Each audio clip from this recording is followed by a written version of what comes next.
आजी, आता आम्हाला सांग, की आपण गुळवणी महाराजांबद्दल बोलत होतो आणि तू आम्हाला बरेच अनुभव सांगितले.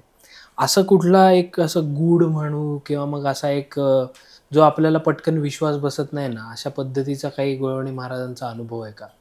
तू एक जो सांगितला होता, की तो काहीतरी साप दिसला घरातून हां, बाहेर हां. येताना. तर तो अनुभव आम्हाला सगळ्यांना तू सांग. ते म्हणजे काय आमच्या ऑफिसमध्ये एक मित्र होते. त्यांच्या बायकोनी मी एकाच दिवशी आम्ही दीक्षा घेतली. अच्छा. तेच का त्यांनी खरोसे खरंच त्यांच्या का? घरात, आम्ही माझ्या घरात. बरं. तर त्यांचे एक मित्र होते, हं. बाबा गरड म्हणून. अच्छा. मग ते माझ्याकडे आले विचारायला, कशी काय झाली साधना तुमची, ठीक झालं का सगळं व्यवस्थित? तर म्हणलं हो. माझ्या इथून त्यांच्याकडे गेले विचारायला, हां. कारण ते त्यांचे साहेब होते ते. हं. मग तिकडे गेले विचारायचं, तर ते म्हणजे माझी काही साधना बरोबर नाही झाली. म्हणजे मला असा असा एक मनुष्य असा अजांतरी दिसला, अशी दाढी बिडी आहे त्याला. घरामध्ये? हां. आणि तो म्हणायचा दीक्षा घ्यायची आहे, मग खाली या तुम्ही, खाली मला येऊन खाली खाली दीक्षा द्या. मी खाली येत नसतो म्हणजे, हं. मी असा अजांतरीच असतो म्हणजे. मग बापरे! ती घाबरली जरा, म्हणजे असं काय आहे हे. हां, हां, हां. मग तिने जरा ते सगळं साधना आहे काहीच तिची झाली नाही, ते करूच दिलं नाही त्यांनी. बरं. मग ती जागाच अशी होती का काय कोणा साधनेला सुद्धा जागा चांगली लागते. हो. चांगलं बरोबर. मग हे असलं तरच तिथं होती, नाही तर होत नाही ती. हं, हं. मग त्याच्यामुळे मग ते थांबले, मग हे गेले. तर त्यांनी सगळं विचारलं, मग ते म्हणजे असं असं झालं. मग त्यांना खूप हे वाटायलं की असं कसं झालं हे. हं, हं. मग त्यांना कळलं की ज्या जागेत ते राहत होते, तर तिथल्या जागेमधला कोणीतरी मनुष्य तो त्या तिथं अदृश्य झालेला होता. बापरे! आणि त्यांनी ते हे केलं. तो मनुष्य असा होता की त्यांनी शेवटी त्या बाईला घेऊनच गेला तो.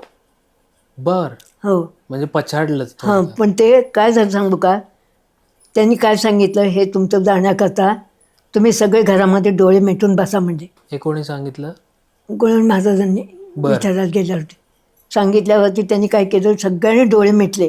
सगळे बसले घरामध्ये आणि खिडकीतून ते असा एवढा मोठा होता म्हणे असा, म्हणजे त्या बाई नंतर सांग, आणि त्याच्या अंगावर असे एवढे केस होते, साप मोठा. सापाच्या. हां. हं. मग त्यांनी ते बाहेर जाण्याकरता म्हणून ते केलं असेल त्यांनी. पण ह्या बाईला काय, त्यांनी थोडेसे डोळे उघडून बघितलं, कोण आहे काय हां. असं का सांगितलं डोळे मिटायला. बघितलं तर तो खिडकीतच थबकला, अरे! पुढे गेलाच नाही तो, तेव्हा तिथंच ते थांबला. त्याच्यामुळे मग ते हिला पछाडलं ते. पछाडलंच पूर्ण.